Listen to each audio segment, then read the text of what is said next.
Magandang araw mga kabubog. Tapos nga nating mag-deliver ng sulit na bakal ay pumick up tayo ng bubog sa San Vicente. Ano? Ngayon pag uwi natin ay ating aayusin itong mga na-reject natin bakal nung araw ng Sabado na deliver natin. Ngayon sa video ito mga kabubog ay ipapakita ko sa inyo kung bakit nare-reject ang bakal o bakit nababackload galing sa deliveran. Ang video ito mga kabubog ay para dun sa mga nagbebenta sa junk shop, para dun sa mga gustong pasukin ng negosyong junk shop, para magkaroon kayo ng ideya at iwas lugi na rin.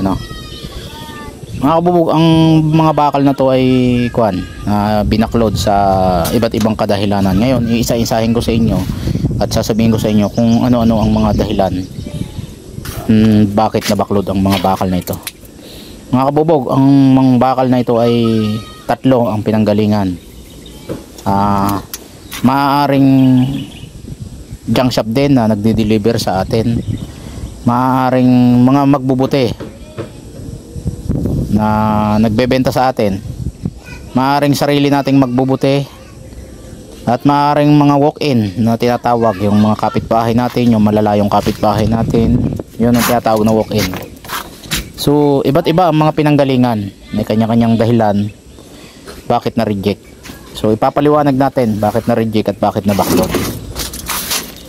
Okay lang sana mga kabubog, bago natin sabihin ang dahilan kung bakit na-reject to, ay okay lang sana kung sa mga walk-in o sa mga kapitbahay natin kasi wala silang ideya.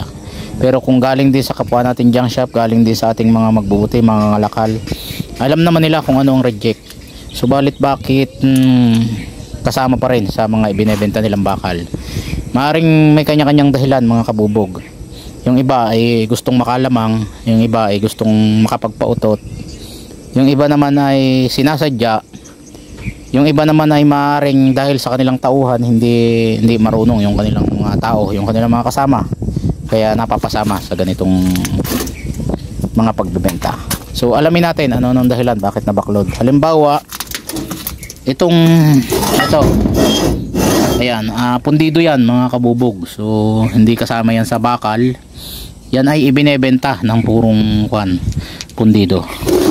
Ayan, so mabibenta rin yan mga kabubog, nabibili rin yan kahit kasama sa bakal. Subalit sarado kasi ngayon ang tunawan sa Kalaka, kaya binubukod nila. At saka meron talaga ng mga bagsakan na purong pundido ang kanilang ang pagtanggap nila, hindi hinahalo sa yung iba naman kaya na binibili nila nakahalo na sa bakal ay. Ayan, tuloy natin mga kabubog, nang sana ba tayo, na full storage kasi ako. So andito na tayo, ito nga pala yung mga dinamo. Yung iba akala nila ay tanso yan, pero ang totoo niyan aluminum ang laman yan. Yung mga bagong labas kasi ay aluminum na ang laman. So kaya hindi nabibili yan dahil yan may plastic, kaya nabaklod, kaya na-reject. So pwedeng baklasin yan, makuha yung aluminum, kaya lang magagaan lang ito mga aluminum. So yung mga nagbabaklas kasi dapat tinatanggal yan, mga plastic na yan. Mauso kasi yan pagdating sa tunawan. Yun, eto naman ay pasok sa tapalodo, pero kasama rin sa bakal, pero maselan kasi masyado dun sa ating pinagdalhan at manumano kasi ang pagbaba, hindi katulad dun sa iba na binabako lang yan o kaya minamagnet. Pag minagnet, kung ano lang yung makita nila, pero dun sa atin kasi buhos galing sa sako. Ito naman, ayan, may guma pa, galing yan dyan sa mga nag-deliver sa atin. Ito naman, ayan, may plastic pa, pero mabebenta pa rin natin yan, sa tamang pagkakataon lang. Medyo kasi ngayon masilang kasi nga sarado ang tunawan, so masilan sila. Pero pagka bukas yung isang tunawan, agawan yung mga yan. Kahit ganyan may mga walang problema sa kanila yan. Medyo masilan lang ngayon. Ito naman ay shock, ito dapat pinuputol ito. Yan, sumasabog yan sa tunawan. Yun kasing mga nagbebenta sa atin, hindi sila sanay magrekta, no? Kaya sila diyan lang sa tabi-tabi nagbebenta. Pag hindi ka kasi sanay sa rektahan, hindi ka talaga matututo. Wala kang matututunan diyan sa mga tabi-tabi pinagbebentahan mo. No, tulad nito, may mga goma pa. Ano? Sanay kasi silang magbenta doon sa dating pinagbebentahan nila na may mga ganyan, no? Yan, may mga goma-goma. Yan. Yan, oh, may mga plastic. So, hindi pwede yan. Ito, ganun din, oh. May mga goma, ano?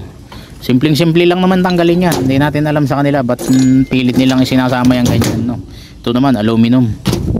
Ano? Ito, handle, may plastic pa rin, no? Yan. Ito, aluminum, oh. Sinasama sa bakal, oh. Aluminum, sasama sa bakal. Eh, mas mahal yung aluminum. Oh. Ayan, oh. Ayan, aluminum. Ito, mga dinamo. Yan, sabi ko na yan kanina. Ito, baklasin. Yan, baklasin, aluminum. Pag sinabing aluminum, baklasin, may bakal pa yan. Ayan, oh. Baklasin. Ito, aluminum. Ito, guma. Aluminum dito, oh. Sinama sa bakal. Yan, filter, oh. May karton pa sa loob yan, filter. Ito, pundido. Oh, kapwa pundido. Yan, filter. Oh, ito, may guma pa. Oh, tanggalin pa yung guma niyan. Ito, may plastic. Oh, di ba? Sa ilon sa bakal, oh, aluminum.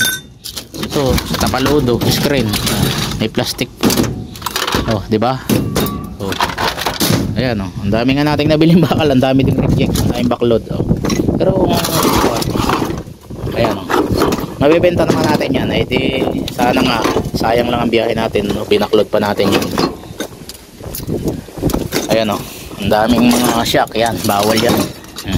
Pinuputol yan mga kabubog, sumasabog yan, oh. Ito, pundido. Yan, oh. Aluminum, baklasin. Ito, pundido. Ito, may plastic. May plastic. Shock. Itong mga ganito, pressure plate, pundido yan, pasok mga kabubog. Yan, oh. Yan, puputulin mga shock. May plastic pa. Ito, pundido. Oh, aluminum. Aluminum, baklasin. Ayan, paulit-ulit lang mga kabubog, oh. Pundido. Oh, may goma. Yan, tapaludo. Oh, ito, aluminum, baklasin. Oh, baklasin, filter. Oh, yan, may mga plastic pa. So, yan ang kuan na backload, oh. May battery pa, oh. Na mga nabackload natin. Pero tatrabahuin pa nga lang natin yan. Pero hindi naman tayo malulugi ng ganun dyan, no? Kasi pag tinanggal natin yung mga plastic na yan, na maliit na bagay lang naman, ano. So, sana nagkaroon kayo ng ideya. Ano ba to? Nakita ko ba to? Ito, may goma pa rin, oh. So, sana kayo nagkaroon kayo ng ideya, ano. Saglit lang, bebe. Gustong umakyat ng papuko din sa truck, eh. Mataas! Saglit lang, saglit. So, yun lang muna mga kabubog. Sana nagkaroon kayo ng ideya, no? At mag-comment lang kayo, magtanong lang kayo para masagot natin. Umiyak na yung apo ko.